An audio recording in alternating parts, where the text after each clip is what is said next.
സുവിശേഷം ദൈവശക്തി. ഇന്ന് ദിവസം 16. ഇന്നത്തെ വായനയുടെ ഭാഗങ്ങൾ: മത്തായിയുടെ സുവിശേഷം 16-ാം അധ്യായം, മാർക്കോസിൻ്റെ സുവിശേഷം 16-ാം അധ്യായം, ലൂക്കായുടെ സുവിശേഷം 16-ാം അധ്യായം. പരിശുദ്ധാത്മാവെ, ഞങ്ങളിൽ വന്നു നിറയണമേ. വിശുദ്ധ മത്തായി എഴുതിയ സുവിശേഷം അധ്യായം 16. കാലത്തിൻ്റെ അടയാളങ്ങൾ. ഫരിസേയരും സദുകായരും യേശുവിനെ പരീക്ഷിക്കാൻ വന്നു. തങ്ങൾക്ക് സ്വർഗത്തിൽ നിന്ന് ഒരടയാളം നൽകണമെന്ന് അവർ അവനോട് ആവശ്യപ്പെട്ടു. അവൻ പ്രതിവചിച്ചു, വൈകുന്നേരം നിങ്ങൾ പറയുന്നു, ആകാശം ചെമ്മന്നിരിക്കുന്നു, കാലാവസ്ഥ പ്രസന്നമായിരിക്കും. രാവിലെ നിങ്ങൾ പറയുന്നു, ആകാശം ചെമ്മന്ന് മൂടിയിരിക്കുന്നു, ഇന്ന് കാറ്റും കോളും ഉണ്ടാകും. ആകാശത്തിൻ്റെ ഭാവഭേദങ്ങൾ തിരിച്ചറിയാൻ നിങ്ങൾക്ക് കഴിയുന്നു, എന്നാൽ കാലത്തിൻ്റെ അടയാളങ്ങൾ തിരിച്ചറിയാൻ നിങ്ങൾക്ക് കഴിയുകയില്ലേ? ദുഷിച്ചതും അവിശ്വസ്തവുമായ തലമുറ അടയാളം അന്വേഷിക്കുന്നു. യോനായുടെ അടയാളമല്ലാതെ മറ്റൊരടയാളവും അതിന് നൽകപ്പെടുകയില്ല. അനന്തരം അവൻ അവരെ വിട്ടുപോയി. ഫരിസേയരുടെയും സദുക്കായരുടെയും പുളിമാവ്. മറുകരയിലേക്ക് പോകുമ്പോൾ അപ്പമെടുക്കാൻ ശിഷ്യന്മാർ മറന്നിരുന്നു. യേശു പറഞ്ഞു, ശ്രദ്ധിക്കുവിൻ, ഫരിസേയരുടെയും സദുക്കായരുടെയും പുളിമാവിനെ സൂക്ഷിച്ചുകൊള്ളുവിൻ. നാം അപ്പമൊന്നും എടുക്കാത്തത് കൊണ്ടായിരിക്കാം എന്ന് അവർ പരസ്പരം പറഞ്ഞു. യേശു ഇതറിഞ്ഞ് അവരോട് ചോദിച്ചു, അല്പവിശ്വാസികളെ, അപ്പം ഇല്ലാത്തതിനെപ്പറ്റി നിങ്ങൾ പരസ്പരം സംസാരിക്കുന്നത് എന്തിന്? നിങ്ങൾ ഗ്രഹിക്കുന്നില്ലയോ? 5000 പേരുടെ 5 അപ്പം നിങ്ങൾ ഓർമ്മിക്കുന്നില്ലേ? എത്ര കുട്ട അപ്പകഷ്ണങ്ങൾ നിങ്ങൾ ശേഖരിച്ചു? 4000 പേരുടെ 7 അപ്പവും നിങ്ങൾ ഓർമ്മിക്കുന്നില്ലേ? അന്ന് എത്ര കുട്ടകളാണ് നിങ്ങൾ നിറച്ചത്? ഞാൻ അപ്പത്തെപ്പറ്റിയല്ല സംസാരിച്ചതെന്ന് നിങ്ങൾ മനസ്സിലാക്കാത്തത് എന്തുകൊണ്ട്? ഫരിസേയരുടെയും സദുക്കായരുടെയും പുളിമാവിനെ സൂക്ഷിച്ചുകൊള്ളുവിൻ. അപ്പത്തിൻ്റെ പുളിമാവിനെ പറ്റിയല്ല, ഫരിസേയരുടെയും സദുക്കായരുടെയും പ്രബോധനത്തെപ്പറ്റിയാണ് സൂക്ഷിച്ചുകൊള്ളാൻ അവൻ അരുളി ചെയ്തതെന്ന് അവർക്ക് അപ്പോൾ മനസ്സിലായി. പത്രോസിൻ്റെ വിശ്വാസ പ്രഖ്യാപനം. യേശു കേസറിയ ഫിലിപ്പി പ്രദേശത്തെത്തിയപ്പോൾ ശിഷ്യന്മാരോട് ചോദിച്ചു, മനുഷ്യപുത്രൻ ആരെന്നാണ് ജനങ്ങൾ പറയുന്നത്?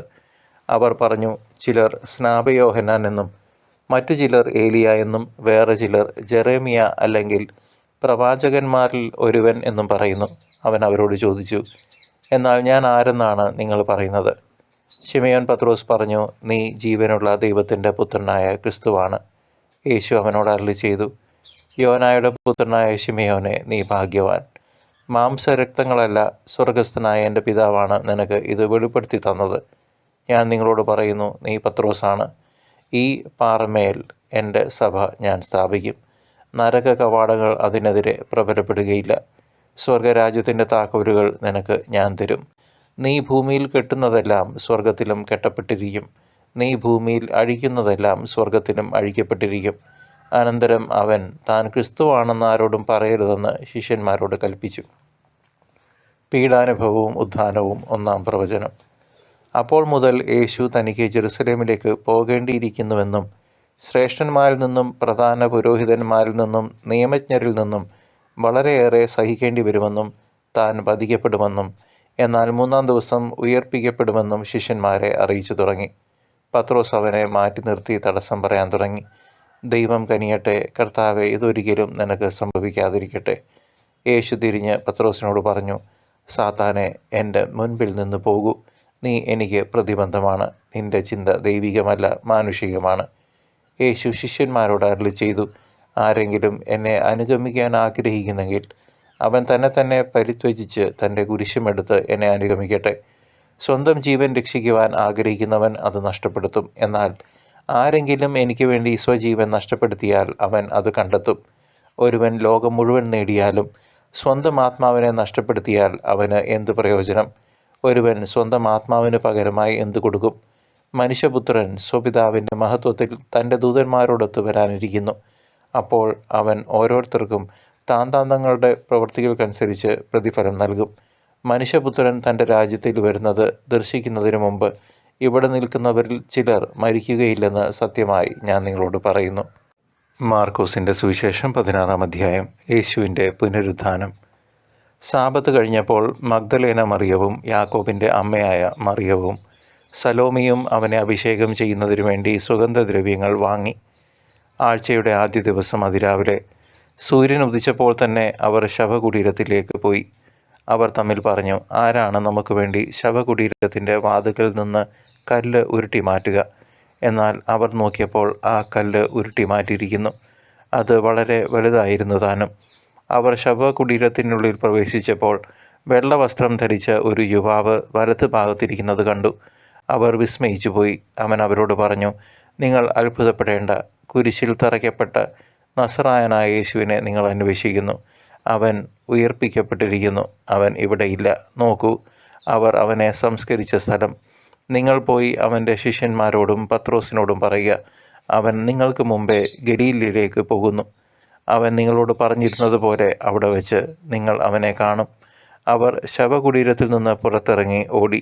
എന്തെന്നാൽ അവർ പേടിച്ച് വിറയ്ക്കുകയും ആശ്ചര്യപ്പെടുകയും ചെയ്തിരുന്നു. അവർ ആരോടും ഒന്നും പറഞ്ഞില്ല. അവർ അത്യന്തം ഭയപ്പെട്ടിരുന്നു. ശിഷ്യർക്ക് പ്രത്യക്ഷപ്പെടുന്നു.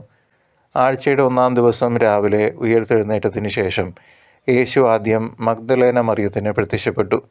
ഇവളിൽ നിന്നാണ് അവൻ 7 പിശാചുകളെ പുറത്താക്കിയത്. അവൾ ചെന്ന് അവനോടുകൂടെ ഉണ്ടായിരുന്നവരെ വിവരമറിയിച്ചു. അവർ ദുഃഖത്തിലാണ്ട് വിലപിച്ചിരിക്കുകയായിരുന്നു. അവൻ ജീവിച്ചിരിക്കുന്നുവെന്നും അവൾക്ക് കാണപ്പെട്ടുവെന്നും കേട്ടപ്പോൾ അവർ വിശ്വസിച്ചില്ല. ഇതിനുശേഷം അവരിൽ 2 പേർ ഗ്രാമത്തിലേക്ക് നടന്നു പോകുമ്പോൾ അവൻ വേറൊരു രൂപത്തിൽ അവർക്ക് പ്രത്യക്ഷപ്പെട്ടു. അവർ പോയി ബാക്കിയുള്ളവരെ വിവരമറിയിച്ചു. അവരെയും അവർ വിശ്വസിച്ചില്ല. ശിക്ഷഗണത്തിന് പ്രേക്ഷിത ദൗത്യം. പിന്നീട് അവർ 11 പേർ ഭക്ഷണത്തിനിരിക്കുമ്പോൾ അവൻ അവർക്ക് പ്രത്യക്ഷപ്പെട്ടു. ഉയർപ്പിക്കപ്പെട്ടതിന് ശേഷം തന്നെ കണ്ടവരെ വിശ്വസിക്കാത്തത് നിമിത്തം അവരുടെ വിശ്വാസരാഹിത്യത്തെയും ഹൃദയകാഠിന്യത്തെയും അവൻ കുറ്റപ്പെടുത്തി.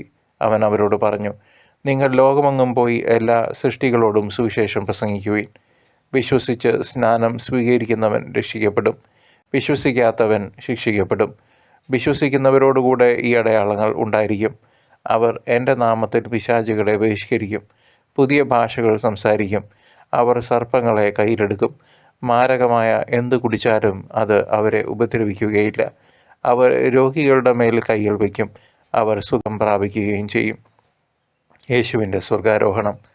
കർത്താവായ യേശു അവരോട് സംസാരിച്ചതിന് ശേഷം സ്വർഗത്തിലേക്ക് സംവഹിക്കപ്പെട്ടു. അവൻ ദൈവത്തിൻ്റെ വലത്ത് ഭാഗത്ത് ഉപവിഷ്ടനായി. അവർ എല്ലായിടത്തും പോയി പ്രസംഗിച്ചു. കർത്താവ് അവരോടുകൂടെ പ്രവർത്തിക്കുകയും അടയാളങ്ങൾ കൊണ്ട് വചനം സ്ഥിരീകരിക്കുകയും ചെയ്തിരുന്നു. വിശുദ്ധ ലൂക്ക എഴുതിയ സുവിശേഷം അധ്യായം 16. അവിശ്വസ്തനായ കാര്യസ്ഥൻ. യേശു ശിഷ്യരോട് പറഞ്ഞു, ഒരു ധനവാന് ഒരു കാര്യസ്ഥനുണ്ടായിരുന്നു.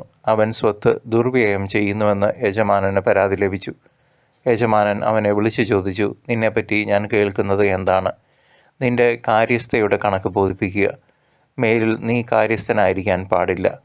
ആ കാര്യസ്ഥൻ ആത്മഗതം ചെയ്തു, യജമാനൻ കാര്യസ്ഥത എന്നിൽ നിന്ന് എടുത്തു കളയുന്നതിനാൽ ഞാൻ ഇനി എന്തു ചെയ്യും?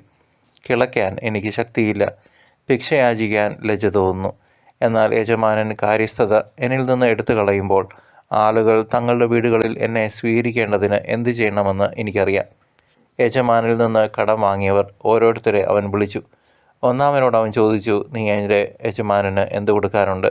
അവൻ പറഞ്ഞു, 100 ബത്ത് എണ്ണ. അവൻ പറഞ്ഞു, ഇതാ നിന്റെ പ്രമാണം, എടുത്ത് 50 ബത്ത് എന്ന് തിരുത്തി എഴുതുക. അനന്തരം അവൻ മറ്റൊരുവനോട് ചോദിച്ചു, നീ എന്ത് കടപ്പെട്ടിരിക്കുന്നു? അവൻ പറഞ്ഞു, 100 കോർ ഗോതമ്പ്. അവൻ പറഞ്ഞു, നിന്റെ പ്രമാണം എടുത്ത് 80 കോർ എന്ന് തിരുത്തി എഴുതുക. കൗശലപൂർവ്വം പ്രവർത്തിച്ചതിനാൽ നീതിരഹിതനായ കാര്യസ്ഥനെ യജമാനൻ പ്രശംസിച്ചു. എന്തെന്നാൽ ഈ യുഗത്തിൻ്റെ മക്കൾ തങ്ങളുടെ തലമുറയിൽ വെളിച്ചത്തിൻ്റെ മക്കളേക്കാൾ ബുദ്ധിശാലികളാണ്. ഞാൻ നിങ്ങളോട് പറയുന്നു, അധാർമിക സമ്പത്ത് കൊണ്ട് നിങ്ങൾക്കായി സ്നേഹിതരെ സമ്പാദിച്ചു കൊള്ളുവിൻ. അത് നിങ്ങളെ കൈപിടിയുമ്പോൾ അവർ നിങ്ങളെ നിത്യകൂടാരങ്ങളിൽ സ്വീകരിക്കും. ചെറിയ കാര്യത്തിൽ വിശ്വസ്തൻ വലിയ കാര്യത്തിലും വിശ്വസ്തനായിരിക്കും. ചെറിയ കാര്യത്തിൽ അവിശ്വസ്തൻ വലിയ കാര്യത്തിലും അവിശ്വസ്തനായിരിക്കും. അധാർമിക സമ്പത്തിൻ്റെ കാര്യത്തിൽ വിശ്വസ്തരായിരിക്കുന്നില്ലെങ്കിൽ യഥാർത്ഥ ധനം ആര് നിങ്ങളെ ഏൽപ്പിക്കും? മറ്റൊരുവൻ്റെ കാര്യത്തിൽ നിങ്ങൾ വിശ്വസ്തരല്ലെങ്കിൽ നിങ്ങൾക്ക് സ്വന്തമായവ ആര് നിങ്ങൾക്ക് തരും? ഒരു ഭൃത്യന് 2 യജമാനന്മാരെ സേവിക്കുവാൻ സാധിക്കുകയില്ല. ഒന്നുകിൽ അവൻ ഒരുവനെ ദ്വേഷിക്കുകയും മറ്റവനെ സ്നേഹിക്കുകയും ചെയ്യും, അല്ലെങ്കിൽ ഒരുവനോട് ഭക്തി കാണിക്കുകയും മറ്റവനെ നിന്ദിക്കുകയും ചെയ്യും. ദൈവത്തെയും ധനത്തെയും ഒന്നിച്ച് സേവിക്കുവാൻ നിങ്ങൾക്ക് കഴിയുകയില്ല. പണക്കൊതിയരായ ഫരിസേയർ ഇതെല്ലാം കേട്ടപ്പോൾ അവനെ പുച്ഛിച്ചു. അവൻ അവരോട് പറഞ്ഞു, മനുഷ്യരുടെ മുമ്പിൽ നിങ്ങൾ നിങ്ങളെ തന്നെ നീതീകരിക്കുന്നു, എന്നാൽ ദൈവം നിങ്ങളുടെ ഹൃദയങ്ങളെ അറിയുന്നു. മനുഷ്യർക്ക് ഉത്കൃഷ്ടമായത് ദൈവദൃഷ്ടിയിൽ നികൃഷ്ടമാണ്. നിയമവും പ്രവാചകന്മാരും യോഹന്നാൻ വരെ ആയിരുന്നു. അതിനുശേഷം ദൈവരാജ്യത്തിൻ്റെ സുവിശേഷം പ്രസംഗിക്കപ്പെടുന്നു. എല്ലാവരും ബലം പ്രയോഗിച്ച് അതിൽ പ്രവേശിക്കുന്നു. നിയമത്തിലെ ഒരു പുള്ളിയെങ്കിലും അസാധുവാകുന്നതിനേക്കാൾ എളുപ്പം ആകാശവും ഭൂമിയും അപ്രത്യക്ഷമാകുന്നതാണ്. ഭാര്യയെ ഉപേക്ഷിച്ച് മറ്റൊരുവളെ വിവാഹം ചെയ്യുന്നവൻ വ്യഭിചാരം ചെയ്യുന്നു. ഭർത്താവ് ഉപേക്ഷിച്ചവളെ വിവാഹം ചെയ്യുന്നവനും വ്യഭിചാരം ചെയ്യുന്നു. ധനവാനും ലാസറും. ഒരു ധനവാനുണ്ടായിരുന്നു. അവൻ ചെമ്മന്ന പട്ടും മൃദുല വസ്ത്രങ്ങളും ധരിക്കുകയും എന്നും സുഭിക്ഷമായി ഭക്ഷിച്ച് ആനന്ദിക്കുകയും ചെയ്തിരുന്നു. അവൻ്റെ പടിവാതിൽക്കൽ ലാസർ എന്നൊരു ദരിദ്രൻ കിടന്നിരുന്നു. അവൻ്റെ ശരീരം വ്രണങ്ങൾ കൊണ്ട് നിറഞ്ഞിരുന്നു. ധനവാന്റെ മേശയിൽ നിന്ന് വീണിരുന്നവ കൊണ്ട് വിശപ്പടക്കാൻ അവൻ ആഗ്രഹിച്ചു. നായ്ക്കൾ വന്ന് അവൻ്റെ വ്രണങ്ങൾ നക്കിയിരുന്നു. ആ ദരിദ്രൻ മരിച്ചു. ദൈവദൂതന്മാർ അവനെ അബ്രഹാത്തിൻ്റെ മടിയിലേക്ക് സംഭവിച്ചു. ആ ധനികനും മരിച്ച് അടക്കപ്പെട്ടു. അവൻ നരകത്തിൽ പീഡിപ്പിക്കപ്പെടുമ്പോൾ കണ്ണുകൾ ഉയർത്തി നോക്കി. ദൂരെ അബ്രഹത്തെയും അവൻ്റെ മടിയിൽ ലാസറിനെയും കണ്ടു. അവൻ വിളിച്ചു പറഞ്ഞു, പിതാവായ അബ്രഹാമേ, എന്നിൽ കനിയണമേ. തൻ്റെ വിരൽ തുമ്പ് വെള്ളത്തിൽ മുക്കി എൻ്റെ നാവ് തണുപ്പിക്കാനായി ലാസറിനെ അയക്കണമേ. ഞാൻ ഈ അഗ്നിജ്വാലയിൽ കിടന്ന് യാതന അനുഭവിക്കുന്നു. അബ്രഹാം പറഞ്ഞു, മകനെ, നീ ഓർമ്മിക്കുക, നിനക്ക് ജീവിതകാലത്ത് എല്ലാ സുഖ സൗകര്യങ്ങളും ലഭിച്ചിരുന്നു. ലാസറിനോ കഷ്ടതകളും. ഇപ്പോൾ അവനിവിടെ ആനന്ദിക്കുകയും നീ വേദന അനുഭവിക്കുകയും ചെയ്യുന്നു. കൂടാതെ ഞങ്ങൾക്കും നിങ്ങൾക്കും മധ്യേ ഒരു വലിയ ഗർത്തവും സ്ഥാപിക്കപ്പെട്ടിരിക്കുന്നു. ഇവിടെ നിന്ന് നിങ്ങളുടെ അടുത്തേക്കോ അവിടെ നിന്ന് ഞങ്ങളുടെ അടുത്തേക്കോ വരാൻ ആഗ്രഹിക്കുന്നവർക്ക് അത് സാധിക്കുകയില്ല. അപ്പോൾ അവൻ പറഞ്ഞു, പിതാവേ, അങ്ങനെയെങ്കിൽ ലാസറിനെ എൻ്റെ പിതൃഭവനത്തിലേക്ക് അയക്കണമേ എന്ന് ഞാൻ അപേക്ഷിക്കുന്നു. എനിക്ക് 5 സഹോദരന്മാരുണ്ട്. അവരും പീഡകളുടെ ഈ സ്ഥലത്ത് വരാതിരിക്കേണ്ടതിന് അവൻ അവർക്ക് സാക്ഷ്യം നൽകട്ടെ. അബ്രഹാം പറഞ്ഞു, അവർക്ക് മോശയും പ്രവാചകന്മാരുമുണ്ടല്ലോ, അവരുടെ വാക്ക് കേൾക്കട്ടെ. ധനവാൻ പറഞ്ഞു, പിതാവായ അബ്രഹാമേ, അങ്ങനെയല്ല. മരിച്ചവരിൽ ഒരുവൻ ചെന്ന് പറഞ്ഞാൽ അവർ അനുതപിക്കും. അബ്രഹാം അവനോട് പറഞ്ഞു, മോശയും പ്രവാചകന്മാരും പറയുന്നത് അവർ കേൾക്കുന്നില്ലെങ്കിൽ മരിച്ചവരിൽ നിന്ന് ഒരുവൻ ഉയർത്താലും അവർക്ക് ബോധ്യമാവുകയില്ല. പ്രിയ ദൈവജനമേ, വിശുദ്ധ മത്തായിയുടെ സുവിശേഷം 16-ാം അധ്യായം ക്രിസ്തുവിനെക്കുറിച്ചുള്ള പത്രോസിൻ്റെ വിശ്വാസ പ്രഖ്യാപനത്തിലൂടെ സഭയുടെ അടിത്തറയെക്കുറിച്ച് നമ്മെ ബോധിപ്പിക്കുന്നു. നീ ജീവനുള്ള ദൈവത്തിൻ്റെ പുത്രനായ ക്രിസ്തുവാണെന്ന തിരിച്ചറിവ് പരിശുദ്ധാത്മാവിനാൽ ലഭിക്കുന്ന ഒന്നാണെന്നും ഈ വിശ്വാസത്തിന്മേലാണ് ക്രിസ്തു തൻ്റെ സഭയെ പണിതിരിക്കുന്നതും എന്ന് നാം ഗ്രഹിക്കണം. സ്വന്തം കുരിശെടുത്ത് തന്നെ അനുഗമിക്കാനുള്ള ക്രിസ്തുവിൻ്റെ ആഹ്വാനം ക്രിസ്തീയ ജീവിതം സഹനത്തിലൂടെയും മഹത്വമാണെന്ന് നമ്മെ ഓർമ്മിപ്പിക്കുന്നു. ലോകം മുഴുവൻ നേടിയാലും സ്വന്തം ആത്മാവെ നഷ്ടപ്പെടുത്തിയാൽ നമ്മൾക്ക് എന്ത് പ്രയോജനം എന്ന ഗൗരവകരമായ ചോദ്യം നമ്മുടെ ജീവിതത്തിലെ മുൻഗണനകളെ, പ്രയോറിറ്റീസിനെ പുനർചിന്തിക്കാൻ പ്രേരിപ്പിക്കുന്നു. കർത്താവായിരിക്കണം എപ്പോഴും നമ്മളുടെ നമ്പർ 1 പ്രയോറിറ്റി. വിശുദ്ധ മാർക്കോസിൻ്റെ സുവിശേഷം 16-ാം അധ്യായം ക്രിസ്തുവിൻ്റെ ഉത്ഥാനത്തെയും അവിടുന്ന് നൽകുന്ന വലിയ ദൗത്യത്തെയും കേന്ദ്രീകരിച്ച് പ്രസ്താവിക്കുന്നു. മരിച്ചവരിൽ ഒരാളായി ക്രിസ്തുവിനെ അന്വേഷിക്കരുതെന്നും അവിടുന്ന് മരണത്തെ ജയിച്ച് ഉയർത്തെഴുന്നേറ്റ് എന്നുമുള്ള ദൂതൻ്റെ വചനം നമ്മുടെ പ്രത്യാശയുടെ അടിസ്ഥാനമാണ്. ലോകമെങ്ങും പോയി എല്ലാ ജനതകളോടും സുവിശേഷം പ്രസംഗിക്കാനുള്ള കൽപ്പന ഓരോ വിശ്വാസിക്കും, നിങ്ങൾക്കും എനിക്കും ഇന്ന് നൽകപ്പെട്ട കടമയാണ്. അവിടുത്തെ നാമത്തിൽ അത്ഭുതങ്ങൾ പ്രവർത്തിക്കാനും രോഗികളെ സുഖപ്പെടുത്താനും അവിടുന്ന് തൻ്റെ ശിഷ്യർക്ക് അധികാരം നൽകുന്നു. ഇന്നലെ വരെ നാം അത് ചെയ്തിട്ടില്ലെങ്കിൽ ഇന്ന് നാം ദൈവത്തിൻ്റെ, കർത്താവിൻ്റെ സുവിശേഷം എല്ലാ ജനതകളിലേക്കും, നമ്മുടെ ചുറ്റുമുള്ളവരിലേക്കും, നമ്മുടെ കുടുംബങ്ങളിലേക്കും, നമ്മുടെ പ്രവൃത്തി വഴിയായി, നമ്മളുടെ സ്നേഹം വഴിയായി നാം അത് ഷെയർ ചെയ്യേണ്ടിയിരിക്കുന്നു. ഉയർത്തെഴുന്നേറ്റ കർത്താവിനോടൊപ്പം പ്രവർത്തിക്കുന്ന സഭ ആകാനാണ് നിങ്ങളും ഞാനും വിളിക്കപ്പെട്ടിരിക്കുന്നത്. വിശുദ്ധ ലൂക്കായുടെ സുവിശേഷം 16-ാം അധ്യായം ധനത്തെക്കുറിച്ചും നിത്യജീവിതത്തെക്കുറിച്ചുമുള്ള ജാഗ്രതയാണ് നമുക്ക് നൽകുന്നത്. വിശ്വസ്തനായ കാര്യസ്ഥൻ്റെ ഉപമയിലൂടെ ഭൗതിക സമ്പത്ത് ദൈവഹിതാനുസരണം വിനിയോഗിക്കേണ്ടതിൻ്റെ ആവശ്യകത കർത്താവ് വ്യക്തമാക്കുന്നു. ധനവാനും ലാസറും തമ്മിലുള്ള സംഭാഷണം ഭൂമിയിലെ നമ്മുടെ ഓരോരുത്തരുടെയും പ്രവൃത്തികൾ മരണത്തിന് ശേഷം ജീവിതത്തെ എപ്രകാരം നിർണ്ണയിക്കുന്നുവെന്ന് ബോധ്യപ്പെടുത്തട്ടെ. ദൈവത്തെയും മാമോനെയും, അതായത് ദൈവത്തെയും മെറ്റീരിയലിസവും ദൈവത്തെയും പണത്തെയും ഒരേപോലെ സേവിക്കാൻ കഴിയില്ലെന്ന മുന്നറിയിപ്പ് നമ്മുടെ ഹൃദയങ്ങളെ ദൈവത്തിലേക്ക് തിരിക്കാൻ സഹായിക്കട്ടെ. ലൗകിക സുഖങ്ങളിൽ ജഡികാസക്തികളിൽ മുഴുകാതെ ദരിദ്രരിലും കഷ്ടപ്പെടുന്നവരിലും ക്രിസ്തുവിനെ കാണാൻ നാം പരിശീലിപ്പിക്കപ്പെടണം. ഈ തിരുവചന ഭാഗങ്ങളെല്ലാം പ്രിയ ദൈവജനമേ, യേശുക്രിസ്തു എന്ന ഏക രക്ഷകനിലേക്ക് മാത്രമാണ് വിരൽ ചൂണ്ടുന്നത്. സഭയുടെ ശിലയായും മരണത്തെ ജയിച്ച ഉദ്ധിതനായും വരാനിരിക്കുന്ന നീതിമാനായ വിധികർത്താവായും ക്രിസ്തു നമ്മെ വഴി നടത്തുന്നു. അവിടുത്തെ രണ്ടാമത്തെ വരവിനായി നാം ജാഗ്രതയോടെ കാത്തിരിക്കേണ്ടത് അത്യാവശ്യമാണ്. ലോകവ്യാപകമായ സുവിശേഷ പ്രഘോഷണത്തിലും കരുണാർദ്രമായ ജീവിതശൈലിയിലും ഏർപ്പെട്ടുകൊണ്ട് നാം കർത്താവിനെ സ്വീകരിക്കാൻ ഒരുങ്ങണം. ഒരുങ്ങാത്തവർക്ക് നഷ്ടമായി തീരുന്ന സ്വർഗീയ ഭാഗ്യം പ്രാപിപ്പാൻ വിശുദ്ധിയോടും വിശ്വാസത്തോടും കൂടി നമുക്ക് നിലകൊള്ളാം. മറ്റുള്ളവർക്ക് വേണ്ടി മാധ്യസ്ഥം യാചിക്കാം.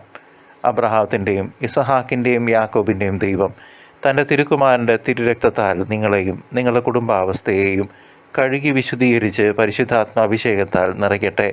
പിതാവിൻ്റെയും പുത്രൻ്റെയും പരിശുദ്ധാത്മാവിൻ്റെയും നാമത്തിൽ ആമേൻ.